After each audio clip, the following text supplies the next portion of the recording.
할렐루야. 오늘은 자기 십자가를 지고 라는 제목으로 하나님의 말씀을 대언하도록 하겠습니다.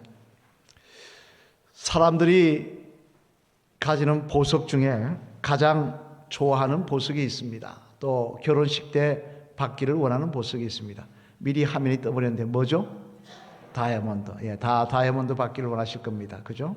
받으신 분도 있고 못 받으신 분도 계실 건데, 그런데 재미난 것은요, 이 다이아몬드가 다 같은 다이아몬드가 아니라는 것입니다. 똑같은 다이아몬드인데 어떤 다이아몬드는 가치가 있는 다이아몬드고 어떤 다이아몬드는 돌에 지나지 않는다는 거예요. 그 차이가 뭐냐? 네 가지 면에서 이 차이가 난다고 합니다. 진짜 다이아몬드가 되려면 네 가지가 있어야 된다는 거예요. 첫째는 뭐냐면 투명도라고 합니다. 투명해야 된다는 거예요. 아무리 다이아몬드가 똑같은 내용이라더라도 투명하지 않으면 가치가 없다는 것입니다. 두 번째는 무게라고 하는데요, 무거울수록 가치가 있다는 것입니다. 집에 가서 한번 달아보십시오. 얼마나 되는지. 세 번째는 색깔이라고 합니다. 우리는 흔히 투명한 다이아몬드를 보고 있습니다만, 그러나 그 투명한 속에 노란 빛깔이 나오거나 붉은 빛깔이 나오거나 파란 빛깔이 나온다면 가치가 훨씬 높아진다는 거예요, 가격이. 그리고 마지막으로는 중요한 건 다듬어진 모양이라고 합니다. 커팅이라고 하는데요, 어떻게 이것을 잘 갈아서 다듬었느냐, 그에 따라서 가격이 달라진다는 것입니다.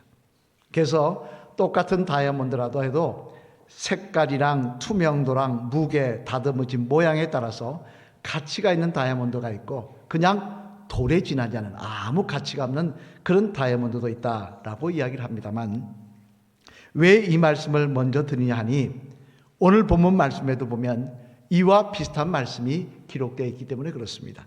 오늘 본문 36절 말씀 앞을 보시면 한번 같이 읽어보시겠습니다. 시작. 사람이 만일 온 천하를 얻고도 자기 목숨을 잃으면 무엇이 유익하리요? 아멘. 무슨 이야기입니까? 예수님을 따른다고 하면서도, 예수님을 따르면서 모든 것을 얻기 위해서 생명과 영생을 얻기 위해 따른다고 하는데 막상 자기 목숨을 잃어버린다는 거예요. 영생을 못 얻는다는 거예요.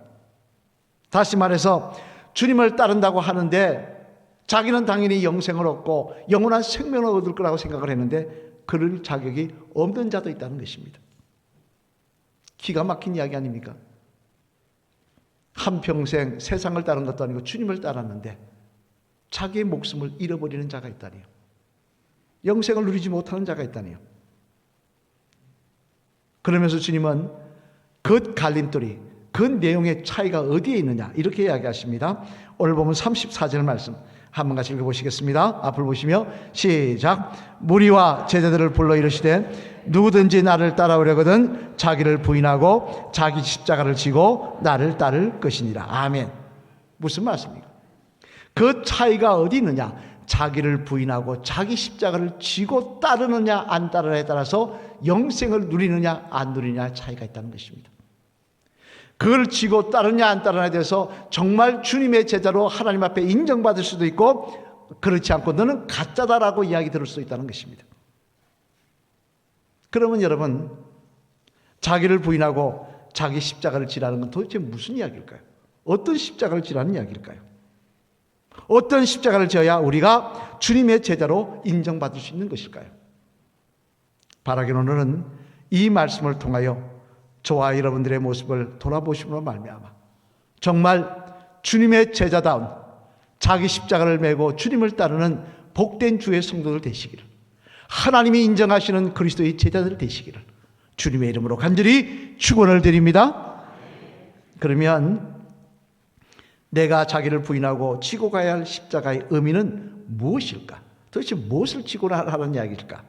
그 내용을 살펴보면요, 먼저 첫째로 앞을 보시며 같이 읽겠습니다. 시작. 주님을 위해 지는 자기 희생의 십자가를 의미합니다. 뭘 의미한다고요? 자기 희생의 십자가. 오늘 보면 35절 말씀을 앞을 보시며 같이 읽어보시겠습니다. 시작. 누구든지 자기 목숨을 구원하고자 하면 잃을 것이요 누구든지 나와 복음을 위하여 자기 목숨을 잃으면 구원하리라. 아멘. 무슨 이야기입니까? 주님을 따르려고 한다면 주님을 위해서 자기를 희생하는 모습이 있어야 된다는 거예요. 주님을 위해서 자기를 희생하는 모습이 있어야 그게 자기 십자가의 모습이 된다는 것입니다. 노벨 문학상을 받은 사람들이 많이 있습니다만 그 중에 남미 쪽에서 받은 사람이 있는데요. 마르케즈라는 교수가 있습니다. 한번 볼까요? 이렇게 생긴 교수인데요. 그분의 책에 보면 이런 재미난 이야기가 있습니다. 한번 생각하시며 들어보시길 바랍니다. 내 모습과 비유하면서 부부가 사는 가정이 이제 나이가 좀 들어서 사는 부부 가정이 있었는데요. 자녀는 없고 둘만 사는데 남편이 샤워하러 너무 더워서 샤워하러 문을 열고 들어갔고 물을 털고는 물을 쫙 덮었었습니다. 그리고는 비누칠을 하려고 옆에 보니까 비누가 없는 거예요. 그럼 어떻게 합니까? 제일 만만한 게 누굽니까? 마누라. 집사람을 부르죠. 그런데 그냥 좋게 여보 비누 좀 갖다 줘요 하면 되는데 뭐라고 했느냐? 당신 도대체 뭐 하는 사람이야? 비누도 안 갖다 놓고 내가 비누 못 본 지 일주일 됐다 이렇게 이야기한 거예요. 그러자 아내가 미안해요 하면 되는데 뭐라고 이야기합니까? 아니 일주일이라고요? 어제도 비누 있었다고 오늘만 안 갖다 놓은 거지 어제도 비누 있었는데 그렇게 말하면 되느냐? 말을 어떻게 그렇게 하느냐라고 막 따졌다는 거예요. 그러면 남편이 내가 좀 너무 과장했네 그러면서 미안해 앞으로 좀 잘 갖다 놔요 하면 되는데 남자 자존심이 있지 않습니까? 그럼 뭐라 그럽니까? 뭐가 어쩌고 어째? 말대꾸야 뭐 이렇게 하는 거예요. 그러자 아내도 가만히 있지 않고 뭐라 그럽니까? 요즘 여자들 무섭지 않습니까? 당신은 뭐 잘하는 게 있다고 그러냐고 당신은 뭘 그렇게 잘나서 잘하는 게 있어 그러냐고 싸우는 겁니다. 비누 한 장 때문에 서로 싸우는 거예요. 그러고 나서 나와서는 말도 안 합니다. 각방 씁니다. 밥도 차려놓고 이야기도 안 하고 돌아서서 먹든 말든 하고 나가버립니다. 서로가 그렇게 세월을 지내는 거예요. 한참 세월이 지난 다음에 둘이가 그 원수처럼 지내다가 가만히 마주보며 생각합니다. 우리가 어쩌다가 이렇게 됐을까? 왜 그렇게 됐습니까? 비누 한 장 때문에. 근데 비누 한 장 때문에 그렇게 된 거예요? 아니더라는 것입니다. 사실은 그게 아니더라는 거예요. 비누 한 장은 핑계고 더 근원적인 원인은 뭐냐? 조금만 자기의 자존심을 굽히면 될 것을, 조금만 자기가 죽고 조금만 자기가 희생하면 될 것을, 그것을 못해가지고 여기까지 됐다는 것입니다. 그러면서 작가는 뭐라 하냐? 이것이 바로 인간이라고. 자신의 것을 포기하지 못하는 데서 인간의 불행은 시작된다 라고 이야기를 하고 있습니다만 사실 이 말이 맞지 않습니까? 내가 있는 자리에서 그게 교회든 가정이든 사회든 조금만 굽히면 됩니다. 조금만 내가 죽으면 됩니다. 근데 그걸 못하더라는 거예요. 그러니까 원수처럼 미워하며 살더라는 것입니다. 서로를 비난하며 살더라는 거예요. 부부끼리도 마찬가지고요. 하지만 이런 우리들의 모습에 대해서 주님께서는 뭐라고 말하십니까? 우리 마태복음 5장 38절로 40절 말씀 앞을 보시면 한 가지 읽어보실까요? 시작. 또 눈은 눈으로 이는 이로 갚으라 하였다는 것을 너희가 들었으나 나는 너희에게 이르노니 악한 자를 대적하지 말라. 누구든지 내 오른뺨을 치거든 왼편도 돌려대며 또 너를 고발하여 속옷을 가지고자 하는 자에게 겉옷까지도 가지게 하며. 무슨 이야기입니까? 네가 나를 따른다고 한다면, 네가 내 제자라고 한다면 희생하는 모습이 있어야 된다는 것입니다. 조금도 희생하지 않으며, 조금도 죽지 않으며, 조금도 양보하지 않으면서 내 것 끝까지 찾고 내 감정 끝까지 생각하고 내 이익 끝까지 생각한다면 너는 내 제자가 아니라는 것입니다. 여러분 당장 사도행전 2장에 보면요, 초대교회 교인들의 모습이 기록되어 있는데 거기에 보면 그들은 어떻게 살았다고 이야기하고 있습니까? 우리 사도행전 2장 44절로 45절 말씀 앞을 보시면 같이 읽어보시겠습니다. 시작. 믿는 사람이 다 함께해서 모든 물건을 서로 통용하고 또 재산과 소유를 팔아 각 사람의 필요를 따라 나눠주며. 아멘. 어떻게 살았다는 겁니까? 자기가 희생하며 살았다는 거예요.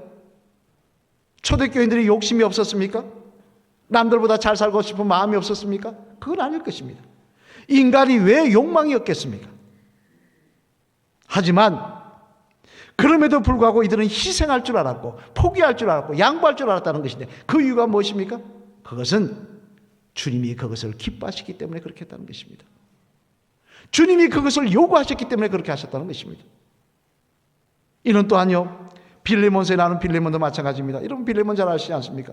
빌레몬에게 바울은 요구하지 못할 걸 요구합니다. 우리 한번 볼까요? 빌레몬서 1장 16절 17절 뭐라고 요구하는지 같이 읽겠습니다. 시작. 이후로는 종과 같이 대하지 아니하고 종 이상으로 곧 사름받는 형제로 둘지라. 내가 특별히 그러하거든 하물며 육신과 주 안에서 상반된 내게랴. 그러므로 내가 나를 동력자로 앉을때 그를 영접하기를 내게 하듯 하고. 아멘. 자, 여기 보면 뭐라고 하냐. 이후로는 종과 같이 대하지 아니하고 종 이상으로 사랑받는 형제로 대하라고 이야기합니다. 누구에게 이야기하는 겁니까? 오네시모라는 빌레몬의 돈을 가지고 훔쳐갔던 노예에 대해서 이야기하는 거예요. 빌레몬의 명예에 똥칠하고 도망갔던 노예에 대해서 이야기하는 거예요. 여러분, 노예가 주인을 우습게 알고 돈을 훔치고 도망갔으면 주인을 얼마나 우습게 한 겁니까? 사람들은 그 사실을 알고 얼마나 빌레몬을 우습다고 한심하다고 욕을 했을까요? 그런데 바울은 이야기합니다. 그를 용서해 줄 뿐만 아니라 형제같이 대하라고. 그때는요, 그런 종들 잡으면 죽였어요. 목을 잘라. 그래야 주인의 명예도 올라가고 다른 사람이 다른 노예들도 주인 두려운 줄 알고. 용서해 주는 건 괜찮은데 형제까지 대하라? 어떻게 이럴 수 있습니까? 그런데 빌레몬은 그렇게 하더라는 거예요. 심지어 그 오네시모를 형제같이 대할 뿐만 아니라 그가 초대교회 지도자가 되기 위해서 여러 가지로 물신양면으로 그를 도와주더라는 거예요. 어떻게 이럴 수 있습니까? 사람이 좋아서요? 아닙니다. 그게 아니라 주님이 그것을 원하시기 때문에 그렇다는 것입니다. 주님이 그렇게 살기를 원하시기 때문에 그렇게 하는 것이라는 것입니다. 배알 없는 사람이 어디 있습니까? 감정 없는 사람이 어디 있습니까? 내 생각 없고 내 이익 없는 사람이 어디 있습니까? 계산 없는 사람이 어디 있습니까? 그러나 하나님께서 그것을 기뻐하시고 그것이 하나님 앞에 영광이 된다고 이야기를 하고 계시니까 그렇게 살아가는 것입니다. 요한복음 12장 24절을 보면요, 주님은 이렇게 분명히 말씀하십니다. 우리 요한복음 12장 24절 말씀 앞을 보시며 같이 읽겠습니다. 시작. 내가 진실로 진실로 너희에게 이르노니 한 알의 밀이 땅에 떨어져 죽지 아니하면 한 알 그대로 있고 죽으면 많은 열매를 맺느니라. 아멘. 무슨 이야기입니까? 희생이 있어야 열매가 맺힌다는 거예요. 희생이 있어야 하나님 기뻐하시는 역사가 일어난다는 거예요. 여러분, 우리는 손해 안 보는 것이 똑똑하게 사는 거라 착각합니다. 양보 안 하며 희생 안 하는 것이 똑똑하고 지혜롭게 사는 것이라 착각합니다. 아닙니다. 하나님의 법은 그렇지 않습니다. 세상의 법은 그럴지 몰라도 하나님의 법은 그렇지 않습니다. 주님을 위해 희생하며 주님을 위해 양보하며 주님을 위해 내가 죽을 줄 알 때 그곳에 하나님 기뻐하시며 하나님의 영광이 드러나며 하나님 칭찬과 영원한 상급이 기다리고 있을 줄로 믿습니다. 우리는 어느 사람인가요? 세상 모습을 가지고 신앙생활을 합니다.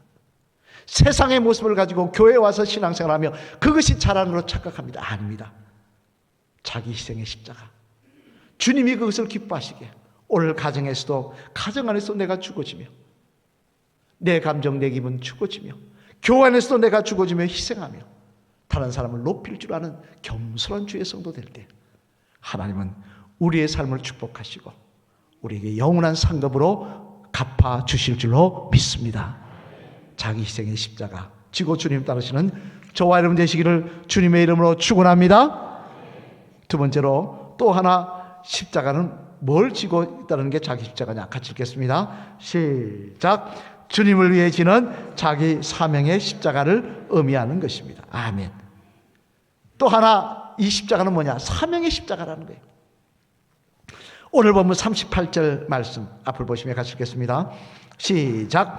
누구든지 이 음란하고 죄 많은 세대에서 나와 내 말을 부끄러워하면 인자도 아버지의 영광으로 거룩한 천사들과 함께 올 때 그 사람을 부끄러워하리라. 아멘. 무슨 말씀입니까? 하나님께서 허락하신 사명을 감당하는 일에서 부끄럽게 생각하고 창피하게 생각하고 그래서 그 일을 하지 않으면 주님께서도 너를 창피하게 생각하시겠다는 거예요. 너를 모른 채 하시겠다는 거예요. 여러분, 사실 예수님께서 십자가는 무엇입니까? 참 십자가는요, 정말 부끄러운 수치입니다. 왜냐하면요, 십자가 달려 들어갈 때요, 그게 여러분이 아시는 내용하고 좀 다릅니다. 첫째는요, 십자가는 저 높은 언덕 위에, 사람들이 안 오는 언덕 위에 세운 게 아니에요. 십자가는 문을 열고 성문을 열고 나가면 바로 사람들이 눈높이 위쪽에다 바로 세워서 바로 쳐다볼 수 있게 했다고 그럽니다. 해골 골짜기가 저 멀리 산 위에 있는 게 아니라 바로 우리로 치면 강화문 문 열고 나가면 바로 앞에 있는 거예요, 그게. 두 번째로는요, 그림에 보면 예수님이 이렇게 밑에 하체에 옷을 입히는데 아닙니다. 빨가벗겼어요. 빨가벗겨놨습니다. 아주 수치스러운 모습으로 감당하는 그런 모습을 보여줬습니다. 그런데 예수님은 그 십자가를 지시더라고요. 왜? 예수님의 사명이니까. 그 수치스러운 십자가를 지시더라는 거예요. 그 고통의 십자가를 왜? 사명이니까. 우리도 마찬가지입니다. 여러분, 하나님께서 우리를 불러주시고요, 우리끼리 사치기 사치기 사뽀뽕하고 우리끼리 좋다 좋다 하고 그렇게 천국 가라고 인도하신 거 아닙니다. 우리에게 사명을 허락하시다는 거예요. 이 사명 감당하기를 원하신다는 거예요. 그 사명이 뭡니까? 우리 한 몇 가지 보겠습니다. 요한일서 4장 8절 앞을 보시면 같이 읽겠습니다. 시작. 사랑하지 아니하는 자는 하나님을 알지 못하나니 이는 하나님은 사랑이심이니라. 아멘. 무슨 말씀입니까? 사랑하는 것이 우리의 사명이라는 거예요. 사랑은 내가 해도 되고 안 해도 되는 게 아니라는 것입니다. 밉다고 미워하고 싫다고 싫어하면 되는 게 아니라는 것입니다. 사랑은 사명이라는 거예요. 반드시 해야 될 일이라는 거예요. 또 야고보서 5장 16절 말씀 읽어보시겠습니다. 시작. 그러므로 너희 죄를 서로 고백하며 병이 낫기를 위하여 서로 기도하라. 의인의 강구는 역사하는 힘이 큼이니라. 아멘.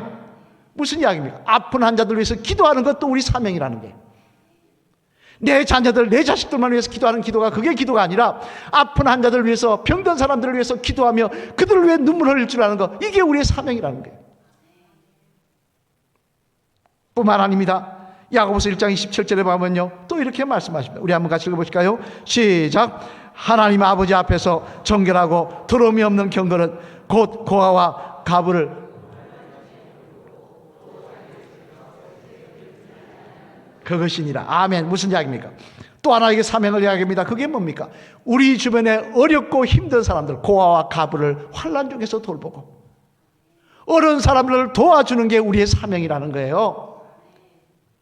내가 좋은 차 타고 내가 좋은 집에 살고 내가 좋은 거 먹는다고 자랑하는 것이 우리의 사명이 아니라, 그게 하나님의 축복이라고 자랑하고 사는 게 사명이 아니라, 내 주변에 어려운 사람들을 돌아보며 그들을 도와줄 줄 아는 게 그게 우리의 사명이라는 거예요. 하나님 그거 기뻐하신다는 거예요.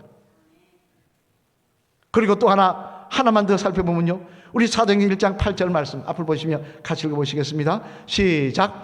오직 성령이 너에게 임하시면 너희가 권능을 받고 예루살렘과 온 유대와 사마리아 땅끝까지 이르러 내 증인이 되리라 하시니라. 아멘. 잘 아시는 말씀이죠. 무슨 이야기입니까?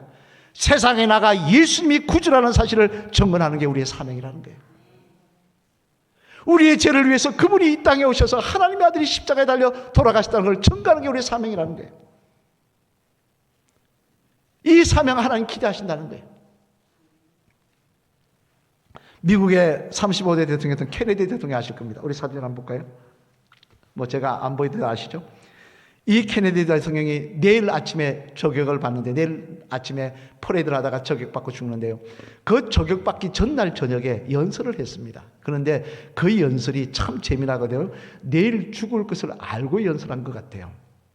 무슨 내용이냐면요, 이런 연설을 했습니다. 한번 들어보시길 바랍니다. 사람은 누구나 역사의 법정 앞에 설 때가 있을 것입니다. 여러분, 그 자리에서 이런 질문을 받게 될 것입니다. 첫 번째는, 당신은 참으로 용감한 사람이었습니까? 불의와 타협하지 않고 비겁하지 않고 용감하게 살았냐는 것입니다. 두 번째로는, 당신은 현명한 판단을 하셨습니까?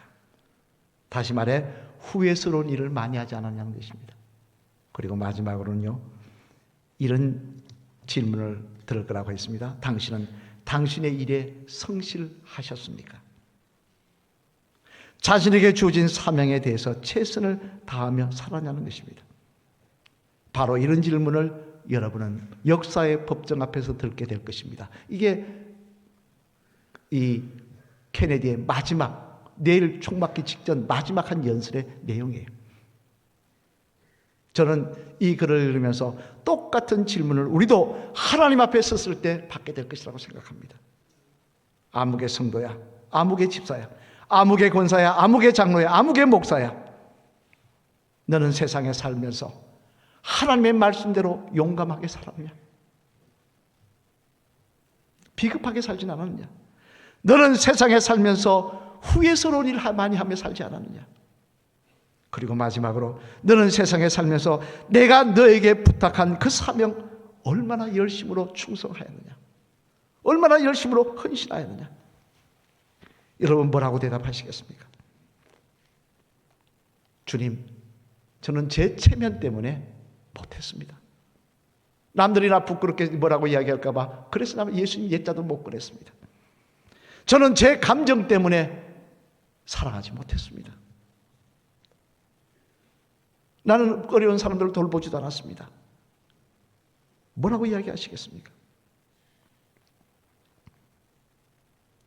마태복음 25장 28절로 30절 말씀해 보면요, 주님은 이렇게 말씀하십니다. 한번 같이 읽어보실까요? 시작. 그에게서 그 한 달란트를 빼앗아 10달란트 가진 자에게 주라.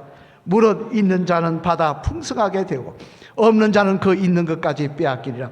이 무익한 종을 바깥 어두운 데로 내쫓아라. 거기서 슬피 울며 이를 갈리라 하니라. 아멘. 무슨 말씀입니까? 이것은 주님 앞에 섰을 때, 심판대에 섰을 때 이야기입니다. 너 사명 어떻게 했느냐 물을 때 땅에 묻어놨습니다라고 이야기하니까 뭐라고 그랬습니까? 내쫓아라. 어두운 데로, 지옥으로 내쫓아라는 이야기예요. 무익한 종아, 너는 거기서 슬픔의 이를 갈미 있으리라. 우리가 이런 모습이 되어서는 되겠습니까? 오늘도 하나님 우리에게 사명의 십자가를 지어주셨습니다. 우린 그걸 모르는 게 아닙니다. 말씀을 통해 배우고 듣고 알고 있습니다. 이 사명의 십자가, 오늘도 기쁨으로 지고 나아가실 때 하나님 우리에게 잘했다 칭찬하시며 영원한 생명의 면류관을 씌워 주실 줄로 믿습니다. 사랑하는 성도 여러분, 이제 말씀을 마치려고 합니다. 우리는 분명히 예수 그리스도를 믿고 구원을 얻습니다. 하지만 예수 그리스도를 구주로 믿고 고백함으로 구원을 얻습니다만, 하지만 우리가 착각하는 게 있습니다. 이 고백이라는 말입니다. 고백이라는 말은요, 말만 하는 게 아닙니다. 고백에는 행동이 포함됩니다. 그래서 야고보 사도가 뭐라고 이야기했습니까? 행함이 없는 믿음은 죽은 믿음이라 그랬습니다. 입만 살아서 말만 잘하는 성도가 그리스도의 아니라 행함이 있는 그리스도가 정말 믿음의 성도라는 것입니다. 따라서 오늘도 우리는 주님의 말씀대로 자기를 부인하고 희생의 십자가, 자기 사명의 십자가를 지기를 기뻐하며 주님 따라가는 주의 성도가 될 때, 그 끝에 주님께서 우리를 맞아주시며 잘했다 충성된 종아라고 불러주시고 열골의 권세와 생명의 멸관을 씌워 주실 줄로 믿습니다. 마지막 시간 따라 하실까요? 집사님에게는 자기 희생의 십자가, 자기 사명의 십자가, 이 두 십자가가 있으십니까? 있은 것 같습니까? 물어보니까 1부 예배도 대답이 시원찮더라고요. 2부 예배도 흐릿한데, 따라하겠습니다. 바라기는 이 두 십자가가 집사님의 자랑이 되시길 바랍니다. 할렐루야. 아멘. 저는 저와 여러분이 자기 희생의 십자가, 자기 사명의 십자가 지고 주님 따라가시는 주의 성도들 되시기를 소망합니다. 그래서 주님 앞에 갔을 때 영원한 상급을 받으며 그 자리가 두렵고 부끄러운 자리가 아니라 감사와 기쁨이 넘치는 자리가 되기를 소망합니다. 오늘 보면 우리 34절 말씀 다시 한번 읽어보실까요? 시작. 무리와 제자들을 불러 이르시되 누구든지 나를 따르려거든 자기를 부인하고 자기 십자가를 지고 나를 따를 것이니라. 아멘. 자기를 부인하고 자기 십자가를 지고 희생의 십자가, 사명의 십자가 지고 나를 따를 것이니라. 이 말씀이 저와 여러분에게 도전이 되고 기쁨이 되고 자랑이 되시고 간증이 되시기를 주님의 이름으로 간절히 축원을 드립니다.